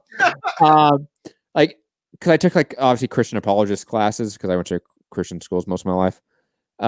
Isn't there like some like famous saying or like sort of rationale of like the idea of like coming into this universe and you see life is like walking up to like a shore and seeing like a wristwatch on the beach and thinking like that just magically appeared. Oh, you kind of combine like three different things there, right? There's the watchmaker Analogy, right? There's that. Then there's on the sand. If someone just wrote on the sand, Matt loves fill in a girl's name, right? Like, did that just happen by chance, or was there an intelligent design behind that, right? And then the typing is that the DNA code, the genetic code. Yeah, that's it. Yeah, Same simile as sitting down like a monkey and typing out an entire encyclopedia times 100, right? Like, could that ever happen? No. Well, then this didn't happen by chance either. Like, those, you kind of combine all three into one. Yeah, the idea of Gary magically just going bam, bam, bam, bam. Oh, look, it's crackstreams.com, and there's the fight. Look at me. Oh, wow. It's evolution. I just type things in randomly. Gary, I don't know if this is your show because it's obviously a little more raunchy. Do you ever watch the show It's Always Sunny in Philadelphia? I've seen the show. I mean, I saw it when is it still on? It's not still on. Yes. Really? Dude, and I'll be honest, with today's like environment, it had to be like 2009, 2010. Dude, I know. Okay. Dude, especially they have you gotta watch some of their recent seasons too, because with like Trump and all that, dude, it got so good. It got hilarious. But wait, what I used to watch it on? What was that? Is it on show? Wait, show, right? No, it was on FX originally. FX, okay. And then went to FXX. And now it's just on Hulu is how I watch it. Okay. I assume it's still a connection to FXX. I think it's the serial debate episode where Mac brings up all the scientists and goes, bitch, to Isaac Newton and all that. Like, that's how you are with like Christian apology. Like, oh, Isaac Newton, bitch. Things in evolution. Sorry, guys. Got totally off topic there. Was rambling. Gary, that's it for today's show, man. Any final thoughts? No, that's it. Big fight weekend. We have Billy Joe on Friday, which is not a big fight, but then we have the real big fight on Saturday. And there's also a fight tonight, the Brandon Cameron Adams fight. On NBC Sports. Find me all forms social media, 3D Boxing blog, from Texas to the world. Thank you, and God bless. Thank you for watching, guys. Hit the like button, share the show, subscribe, all that fun stuff. Patreon if you want, though, of course, in today's climate, we would never put things behind the paywall because that's just ridiculous. I don't know what channel or podcast or put things behind a paywall when people are like facing unemployment and evictions. It's just ridiculous. Shame on those podcasters. So obviously all content's free. If you want to support, patreon.com. If you don't want to support monetarily, hit the like button, share the show, subscribe, all that fun stuff, all the free stuff you can do. We will be back on Sunday for sure, guaranteed, for a MCR show. General Strike podcast on Trending Now Network should be back sometime this weekend. I'm assuming probably Sunday as well, if I had to guess. And what else? Research still for the next episode of History of Socialism. And that's about it. Find me, Matt Hunter, MCR, all social media platforms. You can find me and Gary, our social media platform. Links below in the description as well, I believe. I think Gary's is there as well. I know mine and Foo's there. I believe Rob's and yours is there as well. Though if they're not, remind me. I'll put them in. And we will be back, like I said, on Sunday. Remember, guys, at all times, fuck the police and free Palestine. Peace.